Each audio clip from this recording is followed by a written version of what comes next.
episode 3 of Sunday Chat. Let me just bring you down. Right.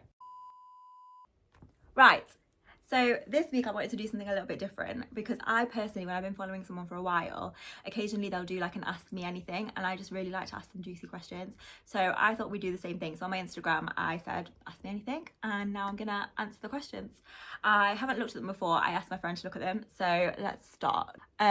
What actually is your new job? I feel like I've missed a post, or wanting to keep it private. Okay, so you're actually right. I have been trying to keep it private.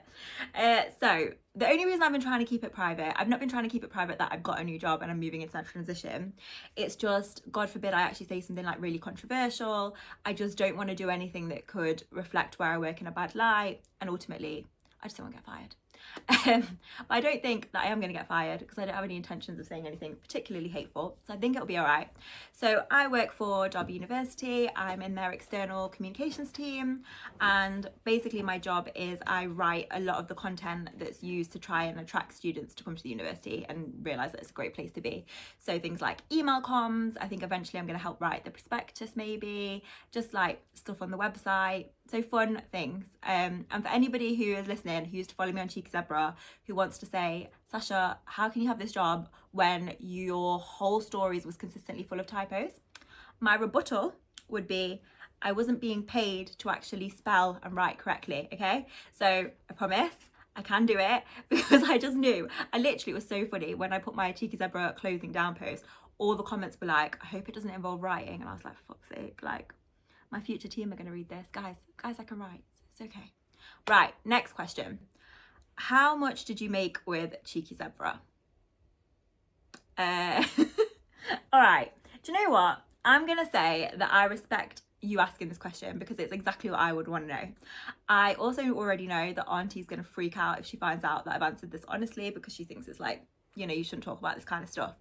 But I feel like we can just talk about it. So, I was running the business for 7 years after I quit law.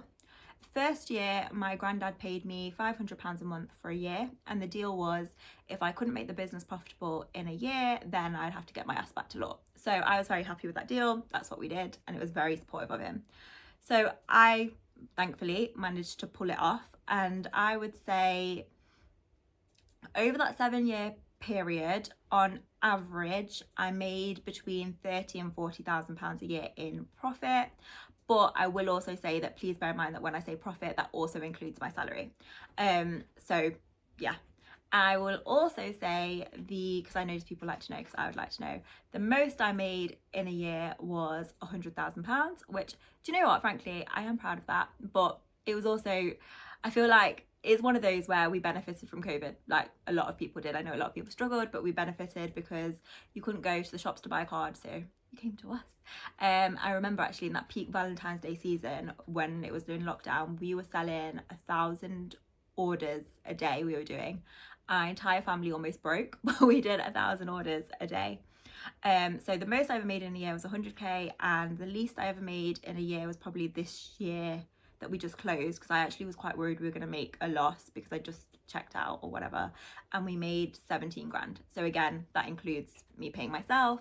Also bear in mind, I never paid my family, so, you know, probably illegal. Also bear in mind tax. So that year that I made 100k, I had to pay a 50k tax bill, which still makes me want to throw up and die. But it's because of how things work when you're a sole trader and you have to pay in advance. It's just all very boring and complicated. So I guess the question that I would be asking if I was somebody now would be like, so am I rich? No. Don't have a lot of that money saved. My goal is to eventually save for a house. So I've got a little bit of a decent amount towards it, but nowhere near enough. One of the things that I was really proud and lucky to be able to do is during COVID, my mum got really ill. She developed this condition called functional neurological disorder.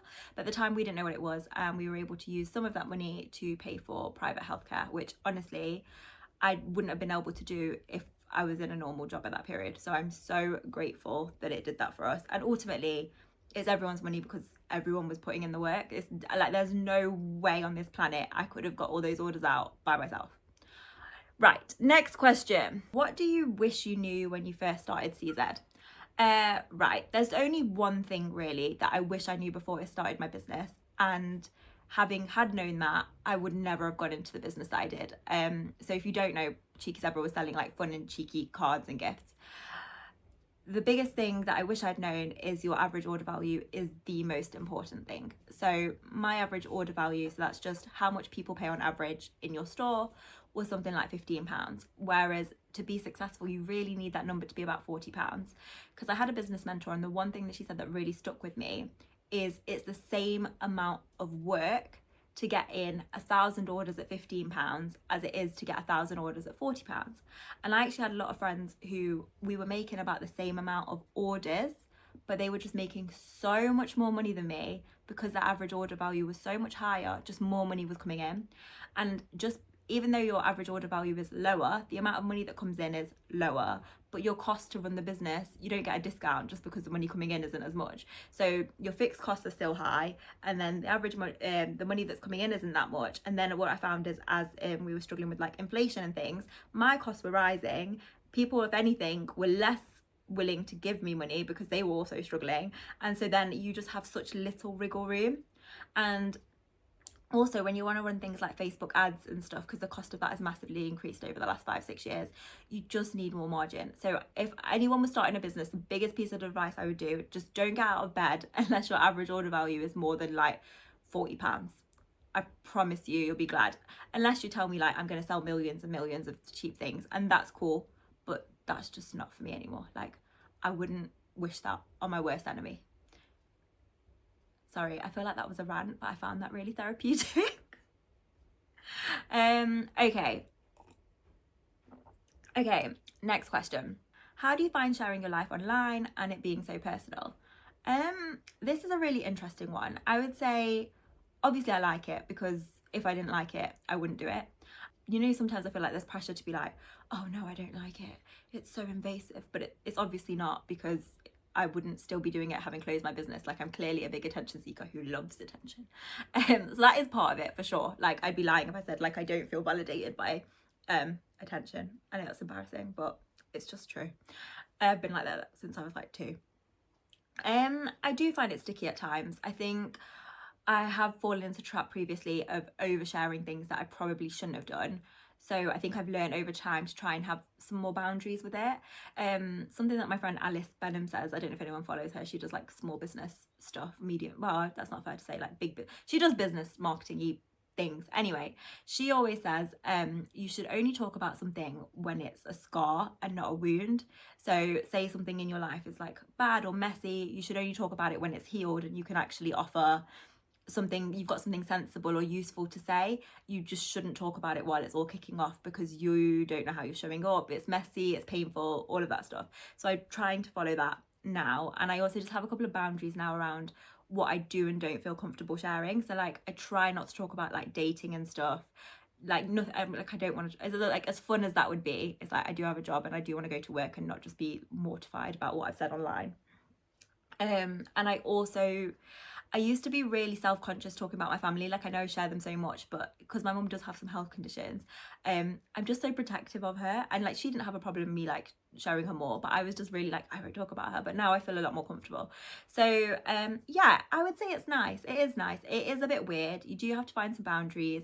But because I just show up talking to you guys like best friends, I guess, like we're just friends, I feel like I get friend energy back, and it's actually just really nice. Like, sometimes I can just be like, what do you think of this? And people will give me advice. And because I've been talking to the same people on DMs for so long, like, you start to know about their lives. Like, I get excited when like somebody's got a promotion because I knew that they had like an interview coming up, you know, just stuff like that. Like, overall, I would say it's very nice. Yeah, so for me, love it. Okay, so final question. Oh, I like this one. What's your favorite cheese? I'm actually obsessed with cheese. Not obsessed in like a, oh, I know lots of cheeses and I can tell you about the cheese. More just like, I just really like blue cheese. I really like that like tangy, smelly cheese. So like, you know, if we ever go out for food, I'm not interested in the desserts. I want the cheese board like every time. And I've been known to buy blue cheese, a pack of blue cheese from Asda, and just eat it with a fork, like just for fun. Actually, one time I went to go stay at my brother's house at uni when he was at uni, and I went to go visit him, and then in the middle of the night I was like, oh, I'm hungry, and so I went into the fridge and I ate an entire block of cheese. Like, I didn't mean to. I meant just to have like cut off a little bit, and the next thing I know, I'd eaten the whole block. And then the next morning in his group chat, it was like, guys, who's eating my cheese? Who's eating my whole bag of cheese? And it was like his friend. And so I just decided it was time for me to go home. Yeah. Anyway, moving on. I think that's it. So yeah, thank you for this week's episode of Sunday Chat. I hope you have an amazing week. You look absolutely stunning. I can just tell. Your eyebrows, sensational. And I will see you next week. Okay, bye.